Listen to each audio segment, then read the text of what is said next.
Start பண்ணிடுங்க sister.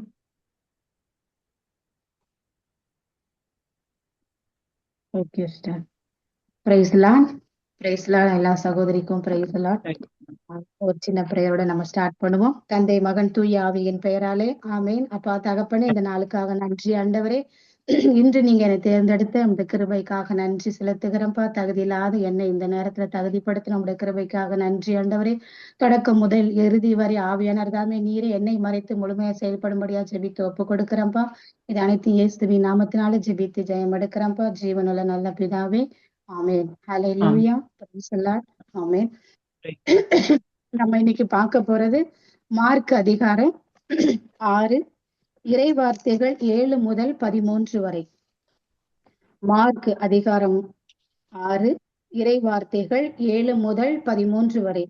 அப்பொழுது அவர் 12 தம்மிடம் வரவழைத்து அவர்களை இருவராக அனுப்பத் தொடங்கினார். அவர்களுக்கு தீய ஆவிகள் மீது அதிகாரமும் அளித்தார். மேலும் பயணத்திற்கு கைத்தடி தவிர உணவு, பை, இடைக்கச்சையில் செப்பு, காசு முதலிய வேறு எதையும் நீங்கள் எடுத்துக்கொண்டு போக வேண்டாம். ஆனால் மிதியடி போட்டுக் கொள்ளலாம். அணிந்திருக்கும் அங்கி ஒன்றே போதும் என்று அவர்களுக்கு கட்டளையிட்டார். மேலும் அவர், நீங்கள் எங்கேயாவது ஒரு வீட்டுக்குள் சென்றால் அங்கிருந்து புறப்படும் வரை அவ்வீட்டிலே தங்கியிருங்கள். உங்களை எந்த ஊராவது ஏற்றுக்கொள்ளாமலோ உங்களுக்கு செவி சாய்க்காமலோ போனால் அங்கிருந்து வெளியேறும் பொழுது உங்கள் கால்களில் படிந்துள்ள தூசியை உதறிவிடுங்கள். இதுவே அவர்களுக்கு எதிரான சான்றாகும். ஆமென் என்று அவர்களுக்கு கூறினார். அப்படியே அவர்கள் புறப்பட்டு சென்று மக்கள் மனமாற வேண்டும் என்று பறைசாற்றினார்கள். பல பேய்களை ஓட்டினார்கள். உடல் நலமற்றோர் பலரை எண்ணெய் பூசி குணப்படுத்தினார்கள். இது ஆண்டவரின் அருள்வாக்கு. இறைவா உமக்கு நன்றி. நம்ம இன்னைக்கு பார்க்க போறது இந்த வசனம் தான். மார்க் அதிகாரம் 6 7-13 வரை. ஃபர்ஸ்ட் வசனம், அந்த 7வது வசனத்தை பாருங்களேன். 12 வரை, அதாவது 12 பேரையுமே ஆண்டவர் அழைக்கிறார்.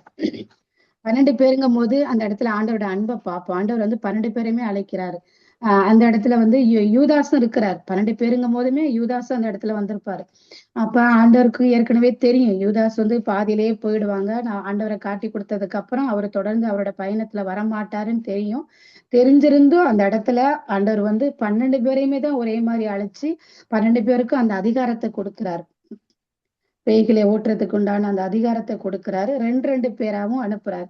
அப்ப அந்த இடத்துல இயேசுவோட அன்பை பார்க்கணும். அவர் யாரையும் ஒதுக்கல. இவங்க பாதியிலே போயிடுவாங்க, திரும்ப வரமாட்டாங்க, இவங்களுக்கு எதுக்கு நம்ம சொல்லணும், அந்த மாதிரி என்னெல்லாம் அவருக்கு பண்ணல. அவரோட பிதாவானவர் கட்டளையே, அவர் பிதாவானவர் கொடுத்த வேலையை அவர் முழுமையா அந்த இடத்துல அவர் செஞ்சாரு. அப்ப அந்த இடத்துல யூதாஸ் அத்தனைக்கும் அவருக்கு எல்லாமே தெரியும். அவருக்கு தெரியாம இல்லை. யூதாஸ் எப்படியேப்பட்டவரே, அவர் எவ்வளவு நாளைக்கு அவர் கூட இருப்பாரு, அவருக்கு இது யூஸ் ஆகுமா யூஸ் ஆகாது அதெல்லாம் எதுவுமே செய்யல. அவர் அதெல்லாம் எந்த திங்கிங்கும் அவருக்கு இல்லை. 12 பேரையுமே அவர் அழைச்சு 12 பேருக்குமே அந்த அதிகாரத்தை கொடுத்து அனுப்புறாரு. அப்ப இந்த இடத்துல இந்த வசனத்தின்படி நம்ம ஆண்டவருடைய அன்பை பாக்குறோம். எல்லாரையும் ஒரே மாதிரி நம் தேவன் நேசிக்கிறவர், பட்சபாதம் இல்லாத தேவன் நம்ம சொல்றோம்ல, அந்த வார்த்தையின்படி ஆண்டவர் அனைவரையும் ஒரே மாதிரி நேசிக்கிற தேவன். 2 பேரை அனுப்புறாரு. ஏன் 2 பேரை அனுப்புறாருன்னா, ஒருத்தர் கீழே விழுந்தாலும் இன்னொருத்தரை தூக்கி விடுவாங்க.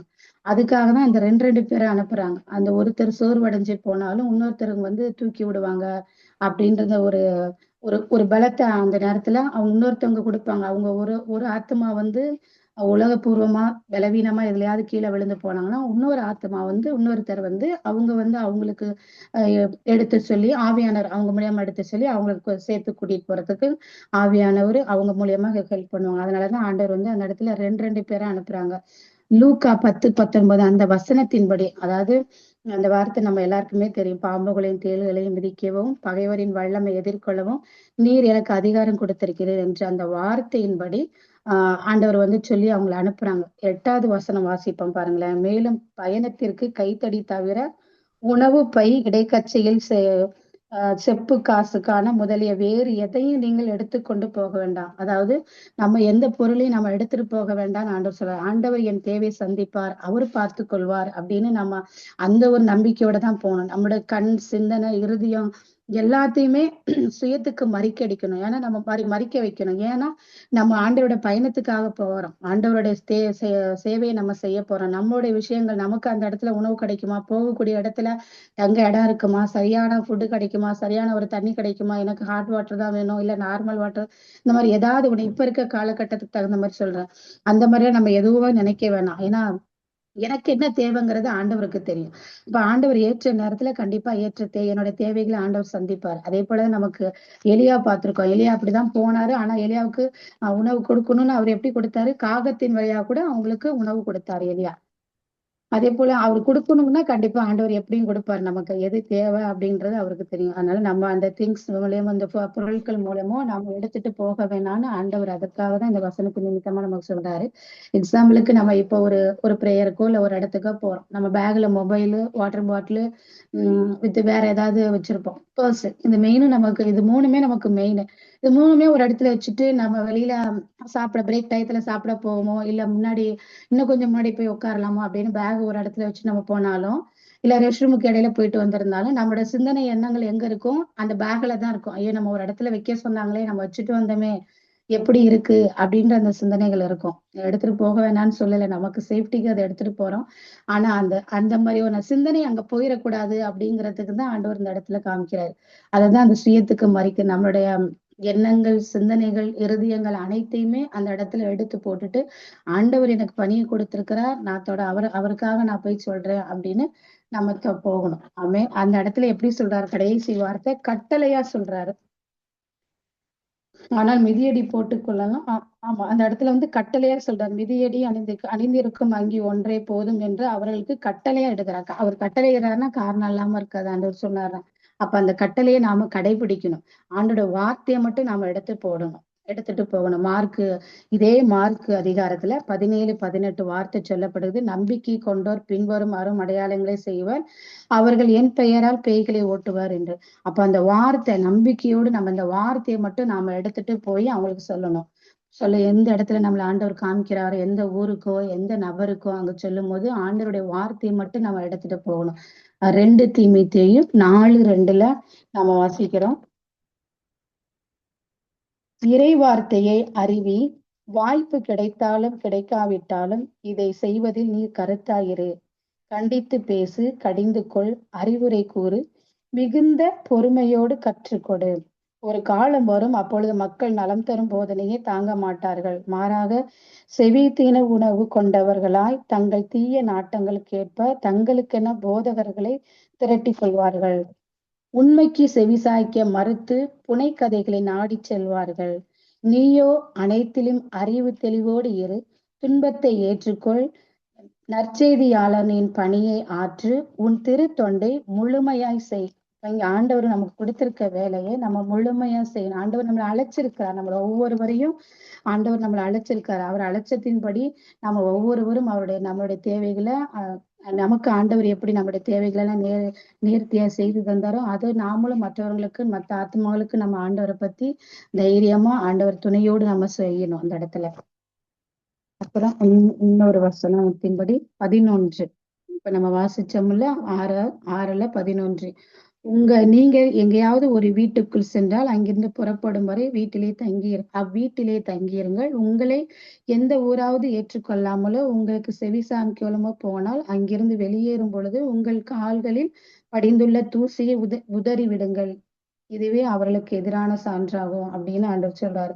இந்த இடத்துல நான் இந்த வசனத்தை தியானிக்கும் போது எப்படி எனக்கு தோணுச்சுன்னா, ஆண்டவர் எனக்கு எப்படி காமிச்சாருன்னா, கடைசி காலத்தை தான் ஆண்டவர் காமிச்சார். கடைசி காலத்துல ஆண்டவர் எப்படி உங்களுக்கு எல்லாருக்குமே தெரியாம ஆண்டவருடைய வருகையின் போது நம்ம எல்லாருமே ஆயத்தமா இருக்கணும்.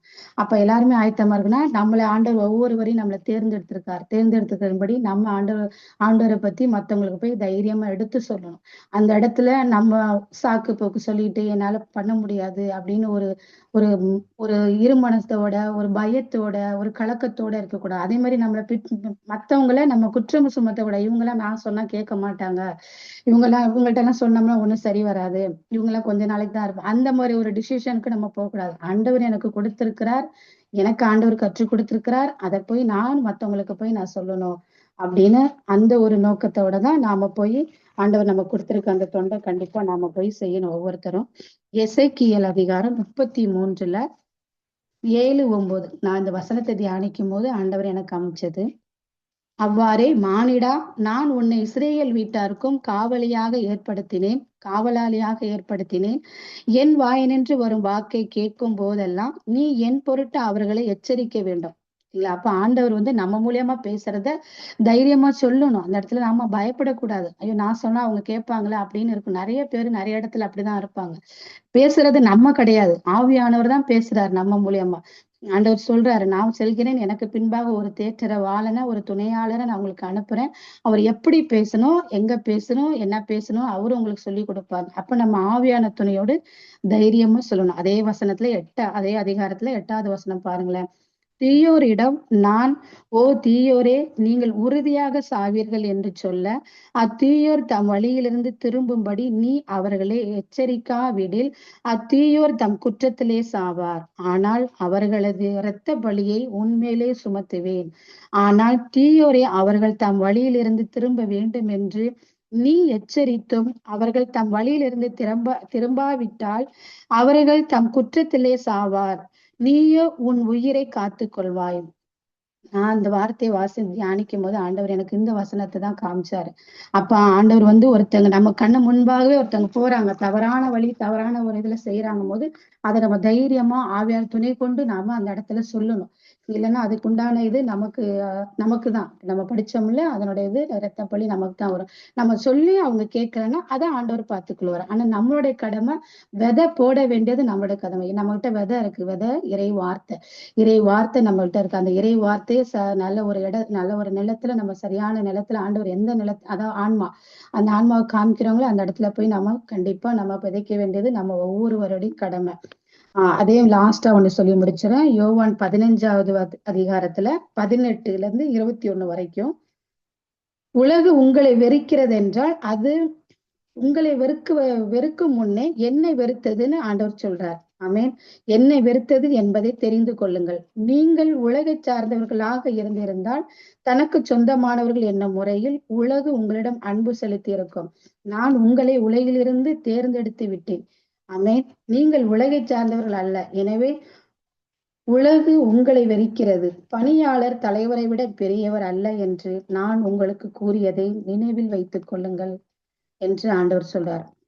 பாத்தீங்களா? அப்ப ஆண்டவருக்கே அப்படிதான் இருந்தது. ஆண்டவர் சொல்லும் போது அப்படிதான். அங்க ஒரு சில பேர் தான் எடுத்துக்கிட்டாங்க. பரிசேயர் சதிசேயர்லாம் அவர் சொல்லக்கூடிய விஷயத்துல குற்றம் கண்டுபிடிக்கதான் பார்த்துட்டு இருந்தாங்களே தவிர அந்த இடத்துல எல்லாருமே மனம் திரும்பினாலும் இல்லை. அவரு கூட எல்லாருமே அந்த பிரசங்கத்துல கூட அவரு கூட எல்லாருமே நற்செய்தி கேட்டுதான் இருந்தாங்க. ஆனா கடைசியில அவர் கல்வாரி மலையில யார் வந்தது? 3 பேர் தான் இருந்தாங்க அந்த இடத்துல. அதே மாதிரி அந்த 12 சீடர்கள் மட்டும்தான் அந்த இடத்துல அவங்களுக்கு ஆண்டவருடைய சிங்காசனத்துல கிடைச்சது.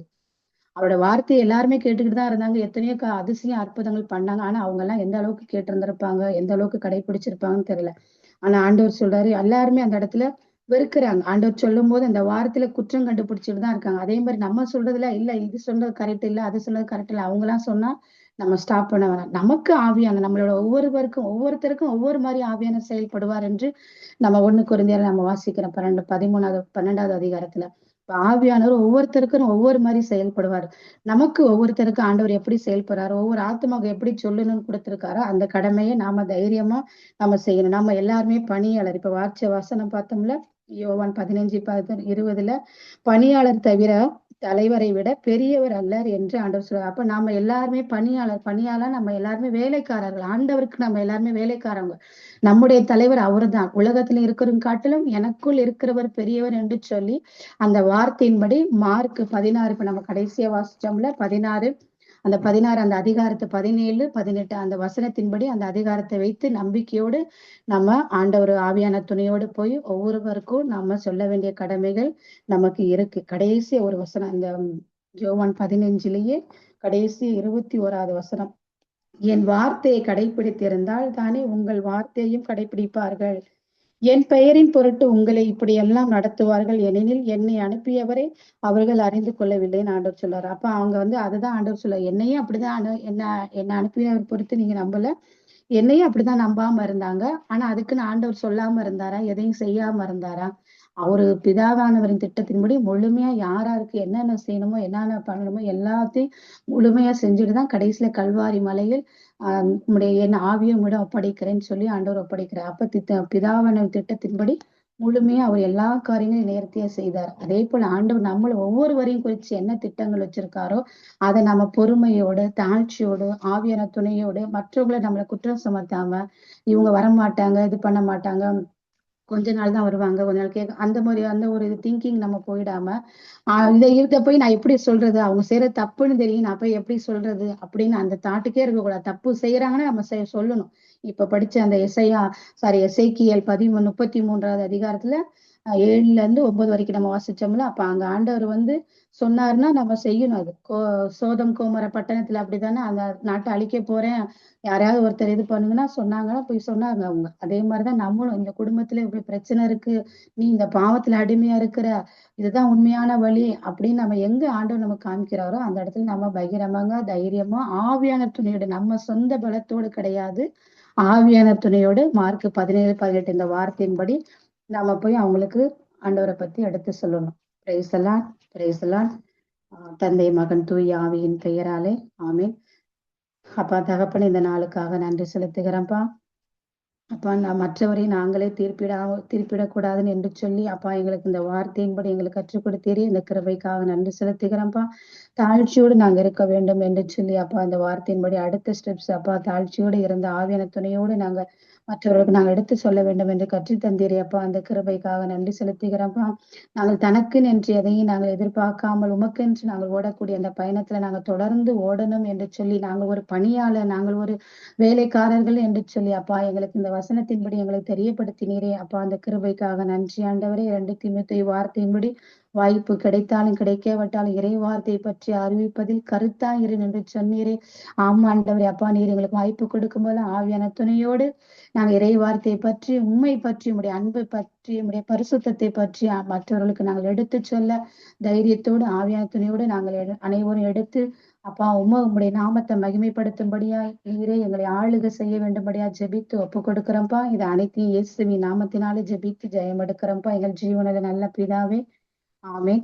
தந்தை மகன் தூய ஆவியின் பெயராலே amen. Praise the Lord sister.